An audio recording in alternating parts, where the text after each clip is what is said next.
Bonjour à vous, c'est Josué et le thème du message d'aujourd'hui c'est prier d'une mauvaise façon. Dans cette vidéo, je vais vous révéler les façons de prier que Dieu n'aime pas. C'est-à-dire quand un chrétien prie comme ça, Dieu a horreur de ça. La première chose que vous devez comprendre, c'est que Dieu n'aime pas les personnes qui prient pour se faire voir. Vous savez, aujourd'hui, surtout parmi les gens qui sont dans les guerriers de la prière, je ne dis pas que tous sont comme ça. Je ne dis pas que tous sont comme ça. Mais 80% des personnes qui aiment toujours montrer qu'ils sont des guerriers de la prière, Dieu n'aime pas leur façon de prier. Pourquoi? Parce qu'ils prient pour se faire voir. Le Seigneur Jésus-Christ lui-même dit dans la parole, il dit que lorsque quelqu'un prie pour se faire voir, il obtient sa récompense. Donc il y a des chrétiens comme ça. C'est-à-dire que lorsqu'ils prient, ce n'est pas pour Dieu, vous comprenez? Mais ils prient pourquoi? Ils prient pour que les gens puissent dire « Ah, cette femme prie, ah, cet homme prie ». Il y a des femmes par exemple, vous allez remarquer que elles ne prient jamais quand elles sont seules. Elles ne prient jamais quand il n'y a personne. Quand elle se met à prier, c'est forcément quand il y a les gens. Et quand elle prie, elle va crier pour que les enfants, pour que le mari l'entende. Alors que c'est pas bon. Donc, c'est ça que vous devez comprendre. En tant que chrétien, vous ne devez pas prier pour vous faire voir. Maintenant, je ne suis pas en train de dire que toutes les personnes qui prient en criant cherchent à se faire voir. Ce n'est pas ce que je suis en train de dire. Parce que lorsque vous lisez la Bible, il y a des gens qui ont prié et qui ont élevé la voix. Dans le livre des Actes des Apôtres, la Bible dit que quand ils ont prié, ils élevèrent la voix tous ensemble. Mais je parle de la motivation. Parce que ce que Dieu regarde, c'est la motivation. Et il y avait des pharisiens qui priaient comme ça. C'est-à-dire que lorsqu'ils venaient devant Dieu, plutôt dans le temple, devant tout le monde et qu'ils priaient, ils ne priaient pas pour Dieu, mais ils priaient afin que les gens puissent voir que ce sont des gens qui prient. Je me rappelle une fois, j'étais dans une fête et on me dit « Prie pour le repas ». Et je dis « Merci Seigneur pour le repas, Amen ».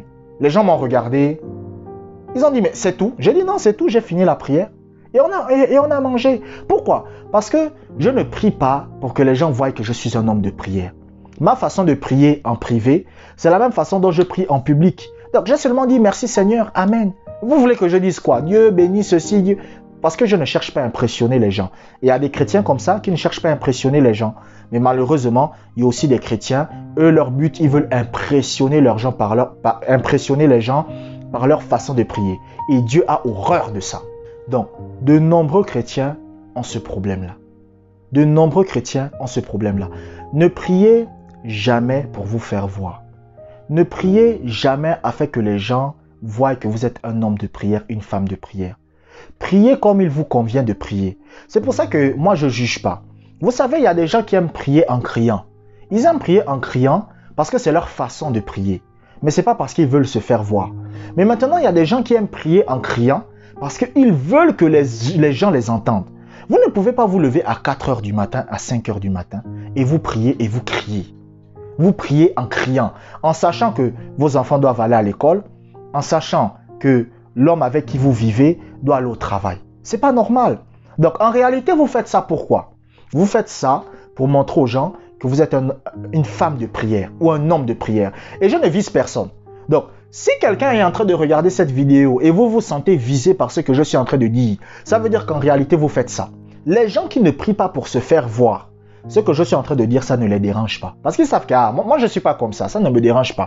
Mais si ce que je suis en train de dire, ça vous dérange là, ça veut dire qu'en réalité, c'est comme ça que vous êtes. C'est-à-dire que vous êtes quelqu'un, vous aimez prier pour montrer aux gens que vous priez.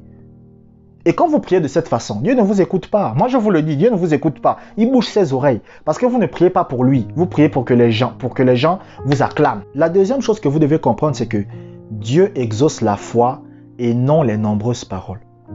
Vous savez, voici une deuxième tradition qui est dans l'Église. Beaucoup de gens vont dire, oui, si tu demandes beaucoup de fois la même chose à Dieu, Dieu va t'exaucer. Si tu as besoin d'un mari et que tu demandes tous les jours à Dieu un mari, Dieu va te donner le mari. Mais bien aimé, vous allez faire 20 ans comme ça. Je vous dis la vérité. Il y a des gens qui vont vous dire ça. Oh, tu es malade. Oh, prie pour ta guérison. Demande à Dieu tous les jours de te guérir. Et si tu demandes à Dieu tous les jours de te guérir, tu seras guéri.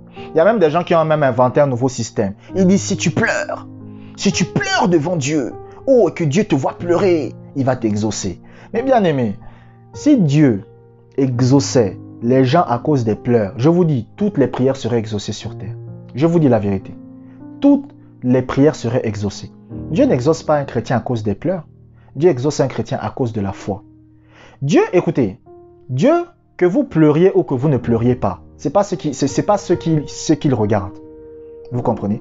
Écoutez, vous n'aimez pas ce que je dis, mais moi je suis là pour vous dire la vérité, je ne suis pas là pour vous mentir.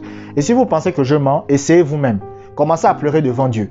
Pleurez devant Dieu et dites à Dieu, Seigneur, je veux un éléphant. Vous allez voir si l'éléphant va apparaître devant vous. Ce n'est pas à cause des pleurs. Dieu regarde la foi. Donc, si vous priez et que vous pleurez, ce n'est pas les pleurs. Vous pouvez pleurer ou ne pas pleurer, ce n'est pas grave. Mais Dieu regarde quoi? La foi. Et c'est ça que Jésus a dit. Jésus a dit, ne soyez pas comme les païens. Pourquoi? Parce que les païens, ils pensent que plus ils ne font que demander la même chose à Dieu, plus Dieu va les exaucer. Ils se disent que c'est parce qu'ils parlent beaucoup. C'est parce qu'ils demandent la même chose à Dieu encore et encore, Dieu va les exaucer. C'est pour cela que les gens ont pris ce qu'on appelle la prière d'importunité. Bon, j'ai déjà parlé de cette parabole dans l'une de mes vidéos. Mais la prière d'importunité, c'est quoi? La prière d'importunité, on vous parle d'une femme qui était veuve. Cette femme qui est veuve, c'est une disciple de Satan. Parce qu'on vous dit qu'elle part parler à un juge inique. Le juge inique, c'est qui? On vous dit qu'il y a un juge inique qui ne craint pas Dieu. On vous parle de qui? On vous parle du diable. Et la femme veuve, là, c'est qui? C'est quelqu'un, c'est une sataniste. Donc, on est en train de vous montrer comment une sataniste est en train de prier Satan. Et à la fin, Jésus dit quoi? Jésus dit que regardez le juge inique, donc regardez Satan. Même ses serviteurs, Satan exauce. Et maintenant, il fait une comparaison. Il dit combien de fois plus votre Père va vous exaucer. Donc, c'est une comparaison que Dieu est en train de montrer. Dieu est en train de dire que, regardez la sataniste, elle est en train de prier Satan. Mais Satan l'exauce. Mais vous maintenant qui êtes des enfants de Dieu, quand vous allez prier Dieu, Dieu va vous exaucer. C'est ça. Mais maintenant, les gens ont pris cette parabole, ils ont dit, vous voyez le juge inique qui ne craint pas Dieu, c'est Dieu lui-même. Donc, il faut persévérer dans la prière. Non, c'est pas ça. C'est pas ça. Bon, maintenant, il y a des gens qui ne m'écouteront pas, il y a des gens qui m'écouteront. Mais vous savez, c'est comme a dit le bishop David de Yedepo. Il a dit, une révélation se fait par l'épreuve. Donc, faites ce que vous voulez, demandez tous les jours la même chose à Dieu. Et vous allez voir qu'après 30 ans, c'est là que vous allez vous rendre compte que, ah, vraiment, je dois changer ma façon de prier. Donc, rappelez-vous, Dieu vous exauce à cause de la foi. Dieu ne vous exauce pas parce que vous parlez beaucoup. Dieu ne vous exauce pas parce que vous roulez au sol. Dieu ne vous exauce pas parce que vous pleurez. Dieu ne vous exauce pas parce que vous criez ou que vous parliez doucement. Tout ça, Dieu ne regarde pas ça. Vous pouvez demander quelque chose à Dieu. Tout ça, Dieu ne regarde pas ça. Ce qui intéresse Dieu, c'est la foi. Est-ce qu'il y a la foi? S'il y a la foi, Dieu vous exauce. C'est pour cela, lorsque vous lisez la fin de la parabole du juge inique, Jésus va dire, quand le Fils de l'homme viendra, trouvera-t-il la foi sur la terre? C'est ça le plus important, la foi. C'est la foi qui fera en sorte que vos prières soient exaucées, pas les nombreuses paroles. Je vous remercie d'avoir regardé cette vidéo jusqu'à la fin. Abonnez-vous pour des prochaines vidéos et que la grâce du Seigneur soit avec vous.